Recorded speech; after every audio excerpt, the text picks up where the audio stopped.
Hello and welcome back to Supposedly Fun. My name is Greg. I am here today to do a book haul revisit for the month of June. If you are unfamiliar, this is where I look at book hauls past from this month and see how many of those books I have actually gotten around to reading. It's a way of holding myself accountable, and in doing this, I have also learned a little bit about the type of books I am most likely to read, and I'm hoping, at least, that it will help me manage my spending on books in the future by understanding the type of book I am likely to get to and the type of book I'm most likely to loop back to on audio at some point in the future, and the type of book that is just going to sit on my shelf indefinitely. I am not going to talk a lot about the plots of these books because I'm doing 2 years here. I'm going to look back at my book haul for June of 2019 and my book haul for June of 2020. Just in the interest of saving time, I don't want to spend a lot of time talking about what these books are about. I will link the original book haul video for each year down below if you would like more information about what these books are about. You can feel free to check them out in those links, which will be down below. In at least one of these, I went a little bit crazy. The reason for this is that June happens to be my birthday month, but you can kind of get a sense that one of these years is not going to be very good. And it's 2019, which is actually the first year that we're going to cover. 2020, I was a lot more reasonable. So you can see how I'm learning to manage my book hauls a little bit better as I go along. Now, again, we're going to start with June of 2019, which is the big year. And the first book that I hauled in that month was The Stonewall Reader. This is edited and put together by the New York Public Library. It is a collection of essays and excerpts from larger fictional writings or just larger writings in general about the gay liberation movement. There are 3 sections to this book. The first section is the pre-Stonewall era. The second section is during Stonewall. And then the final section is after. So I did read this book. This was a buddy read that I did with Ollie Bliss. It was actually my very first buddy read, and that was a really great experience because we got to talk about our shared experiences as people who are part of the LGBTQ community and our experiences coming out and growing up in the eras in which we did, and that was a great cathartic experience. I really love this edition of the book because it's a paperback, but it has a dust jacket, and on the inside you see the much more traditional penguin cover. And I'm a big fan of that. Just that little extra bit of effort, and you can peek through to the cover. I think it makes a very pretty book. My complaint with this was that in the third section, I don't think the book does a really great job showing you the arc of the gay liberation movement after Stonewall. And I think it pretty deliberately avoids talking about AIDS and things like that. But I also feel like you can't really remove that from the narrative of the gay rights movement at all because it's a huge part of what happened afterward. However, it was a great experience. I really enjoyed this book and was happy that I got to read it. So great way to kick off the book haul revisit. We will not be so successful with a lot of the others, including You Will Be Safe Here by Damian Barr. It's funny that I haven't gotten around to this one because I actually really want to read it. Still, I did forget to include it in my Pride Month reading list for this year, June of 2021, and that is because my Pride Month TBR was really excessive and I had to make some painful cuts to try to make it seem like a manageable list, even though I'm viewing it as a pile of possibilities and not a strict list of things that I have to read. So this is still something that I really do want to get to at some point. Damian Barr is a really good follow on Twitter, by the way, if you don't follow him there. And I'll get to this at some point. I'm happy to have it sitting on my shelf waiting for me whenever I do finally get around to it. The next one is On Earth We're Briefly Gorgeous by Vuong. This is something that I read, I believe last year I finally got around to it, and I enjoyed it. I didn't love it. I really expected that I was going to love this book, and it's a bit of a shame that I didn't. I listened to it on audio, and Vuong does a great job with the audio, but I don't know, something about it just kept me at arm's length. And I know a lot of people have had much better experiences with this book. Like I said, I listened to it on audio. At some point, I feel like I should go back and read the print version and see if I have any more luck with that. So In a lot of other book haul revisits, I talk about books that I unhauled. This is not something that I would want to unhaul. It is something I would potentially revisit at some point, and it's just a really pretty book. If nothing else, I know that's shallow, but I did enjoy it enough to keep it around, even though I didn't love it as much as I had maybe hoped that I would. And maybe it's that sense of wishful thinking that makes me say that I want to revisit it at some point. We'll see how that goes, and if it ever actually happens. There are, by the way, actually no unhauls in either year of this book haul revisit, which is kind of interesting because I don't have evidence of this, I don't have receipts, but I think that's something that has happened in most of my book haul revisits. There's at least one thing that I got rid of, but I don't have the receipts. So we're just going to continue and say that the next book is The Good Earth by Pearl S. Buck. So I mentioned that June is my birthday month, and that's why this book haul, in particular the June 2019 one, is so large. But also in June of 2019, I launched my Pulitzer Prize project, and even though back then I had an idea that it would be a slower project, I don't think I realized how slow it was going to be, because so far, 2 years later, I've only read one book for the project, and that was Lonesome Dove by Larry McMurtry. I'm just a slow reader, and this is exactly why I don't do well with TBRs. But I did, over a couple of months after I decided to read every book that has won the Pulitzer Prize for Fiction, bring in a lot of books that were winners of the Pulitzer Prize for Fiction, not so I could get to them immediately, but so I would have them around. And because this is one of my Pulitzer Prize Project 5-star predictions, I wanted to make sure I had a very pretty copy of it, because they had this for like $2 at my local used bookstore. It is the Reader's Digest edition of the book, I believe, yeah. And it has very pretty illustrations. I will find one for you. I'll see if I can find another one, actually, that was really easy to find. It's just a really beautiful edition of this book. I have not gotten around to it yet, obviously, but I'm really looking forward to it. Like I said, this is one of my 5-star predictions, and of course now I can't find another illustration, but I will show you that the chapter beginnings have this nice red and little detail that is just very attractive. So I haven't gotten to it yet, but this is something that I would call a library builder. I'll have it around, and when I get to it, I get to it, and that's fine. It's totally fine. The next book is something that I had actually already read when I hauled it. It's Pride and Prejudice by Jane Austen. I just kind of realized I didn't have a copy in the house, and this was at my local used bookstore for cheap, so I picked it up. It's a weird edition of it, because I don't know if you can see the cover in this light, but Mr. Darcy, I assume, is supposed to be the person on the horse. However, he looks like a ghost. And I don't know if you've read Pride and Prejudice, but there is no ghost in this book. So that's bizarre. Maybe he just happens to be very pale and wearing a very pale wardrobe. I don't know. Point being, I had already read this. The reason I got it was just so I would have it in my library, because I love it that much, and I love Jane Austen, and I do actually want to reread this at some point. I feel like at this point, the next time I read this would actually probably be an audio, because I feel like an audio presentation of this would be spectacular. So I have that to look forward to at some point. But yeah, this was not something I hauled to read. It was something I hauled just to have. And look at this. I still have it. Ghost and all.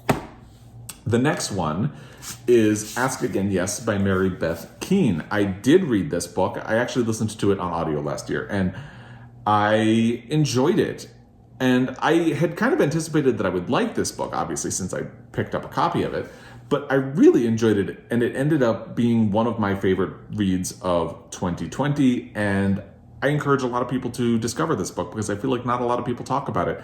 There has been some mixed response in comments whenever I've talked about this book. However, I deeply enjoyed it, and again, I'm not really going to spend a lot of time talking about what these books are about, so if you want more information about this book, check out the original book haul down below, and if I remember to do it, I will also put my video for my favorite reads of 2020 down below, because, like I said, this is one of them, and you can check out more about it there. Next is something that I had also already read. This is a good month for that, because I got Daisy Jones and the Six by Taylor Jenkins Reid. This is something I listened to on audio, and the audio production of this is really fantastic. It is a novel told in the style of an oral history, and they get a whole cast of characters to act out the different parts. Jennifer Beals plays Daisy, and it's a really fantastic production. But because it's told in the style of an oral history, I was interested in the idea of having it around because, I don't know, that's just an interesting way of telling a story to me. So I wanted to be able to kind of look at it and see exactly how it plays out on the page. And I enjoyed this book more than I kind of anticipated that I would. Obviously, since I got a copy of it and had listened to it on audio, I figured I would be interested in it, but I really liked it a lot. So that is Daisy Jones and the Six. The next one is Circe by Madeline Miller. This I got because so many people had talked about it at the time, and it was just a really big buzz book in 2019, and I was feeling left out of the conversation, so I wanted to get in. And basically, the wait line for either an audio copy or a library copy of this was pretty insane in 2019, and I had already waited about 6 months for an audio copy of The Song of Achilles, so I figured I'm just going to skip the line, get myself a copy of the book. So what happened that made me not read it? Well, I listened to the audio of The Song of Achilles, and I was very surprised that I didn't really like it. And I know that's a bit of a hot take because a lot of people are fans of both that book and this book, and I just didn't enjoy it very much. So that kind of stalled my energy on getting to this book. I do still want to read it at some point, but now instead of feeling urgent about it being something I really need to get to kind of quickly, it's something that I'll get to when I get to, and that's fine. So I'm going to keep it. It's going to be around on my shelves. I'll get to it when I get to it, and that's fine. The next one is something I got because a department store in my town was closing down, and they were selling pretty much everything in the store for cheap, and including the books that they had. So this was like $1. So I grabbed it. It's Dark Places by Gillian Flynn. I remember enjoying Gone Girl, but I've never read any other books by Gillian Flynn. At the time, this was being adapted into a limited series, which is right there on the cover. Haven't watched it. I don't know if I would get around to it, but maybe if I read the book, I would be interested in the series. We'll see how that goes. This is something that, because it was $1, I brought into my library, and I just like having mystery thrillers on hand in case I'm in the mood. That seems to happen less and less often these days because, I don't know, something about having a booktube channel. I tend not to do a lot of my mystery thriller reading. I tend to keep looking at quote-unquote serious books that I need to get to. It's just a weird thing about having a channel, and I should think about that because I enjoy mystery thrillers every once in a while. That's why I like having them around just in case I feel like getting to one. And that's why I have this, and that's why I feel like I'm fine just letting it sit around for whenever I get to it. The next ones are kind of a twofer deal. There's Ernest Poole's The Harbor and Ernest Poole's His Family. I mentioned that I had decided I was going to do my Pulitzer Prize project in 2019, and I was collecting books that would be for that. So, His Family is the first winner of the Pulitzer Prize for fiction. So why did I get The Harbor, you might ask? Well, consensus seems to be that Ernest Poole won a Pulitzer Prize for His Family because people had been such a fan of The Harbor, which was published before there was a Pulitzer Prize for fiction. So because I like to torture myself and be a completion freak and things like that, I thought it would be really interesting to get a copy of The Harbor and make it a sort of addendum to my Pulitzer Prize project. So what happened? I read The Harbor and I haven't gotten to His Family. I ended up doing Lonesome Dove as my first Pulitzer Prize project instead. In 2019, I just kept pushing it back, and we got into 2020, and I hadn't gotten around to it, and then other things happened. So priorities changed, but I have The Harbor done, and I believe I have an index card full of notes for whenever I get around to reading His Harbor, so I can do a Pulitzer Prize deep dive on both of them, whenever that may be. We shall see. But that's why I have both of them. I've read The Harbor. I will get around to His Family at some point. No urgency on that. Pulitzer Prize project is also the reason I got a copy of The Magnificent Ambersons by Booth Tarkington. This was the second or third winner of the Pulitzer Prize, and it is another one that I predicted would be a 5-star read for me. If I remember, I will link that video down below as well. And again, I got it for cheap at my local used bookstore. It's part of my Pulitzer Prize project. I don't know when I'll get to it, but I will get to it. And I'm fine just having it around so it's ready when I'm ready. The next one is actually something I got from the library because my local library sells used books. I saw a copy of A Complicated Kindness by Miriam Toews, who is the author of my beloved All My Puny Sorrows, and I have always really wanted to read more by her, and the only other thing I've read so far is Women Talking, so someday I will get around to this. Don't know when, but I'm fine keeping it around until then. I also picked up a copy of A Gentleman in Moscow by Amor Towles at the library. Haven't gotten around to it, but again, it was cheap because it was used at my library. Grabbed a copy.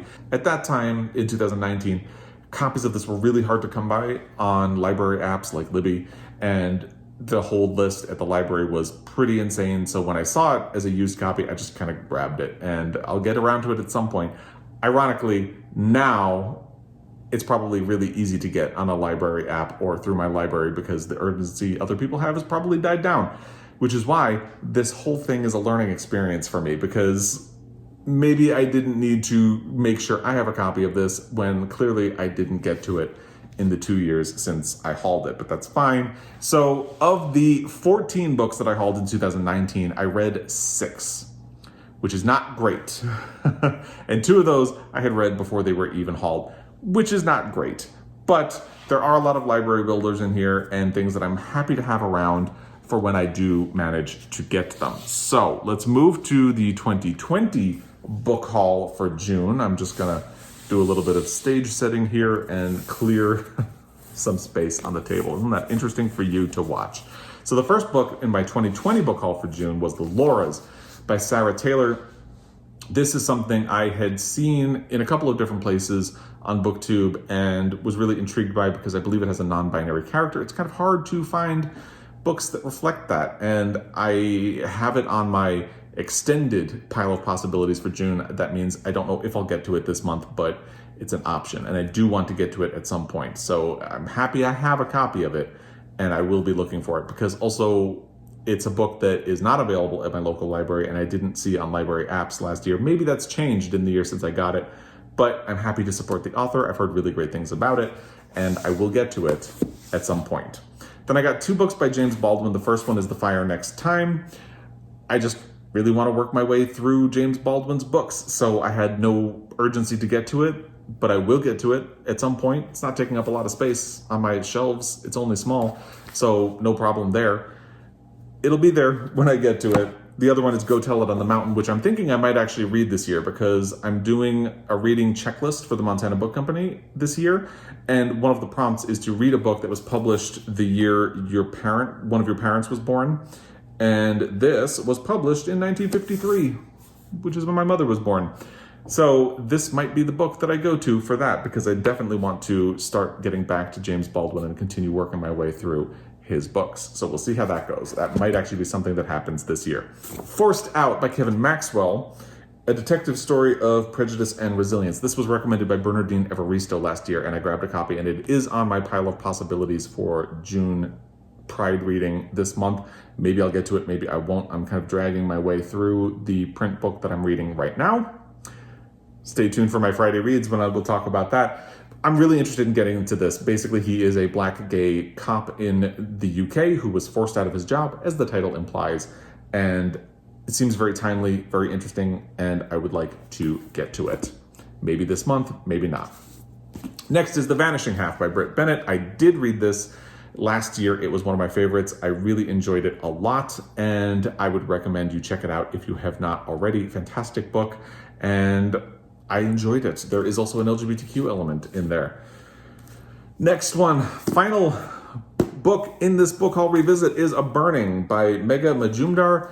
I have not gotten to this. I was really excited about it when it first came out, heard some good things about it, and then seems like I heard nothing about it after that. It's one of those books that built a lot of anticipation when it was published and then kind of slowly vanished afterward. So if you've read A Burning, I'd love to hear your feedback on it in the comment section down below.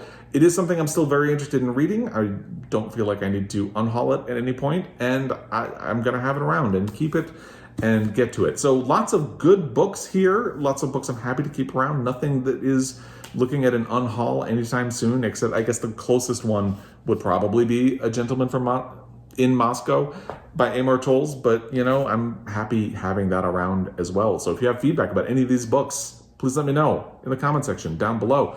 Now, for June 2020, I only read 1 book out of 6. That's really not great. And if you put them all together, I've read 7 books out of 20, and that is definitely not great. I'm not good at math, so I don't know what the percentage is, but I can guarantee you it's less than 50%. I know that much. And that's not good.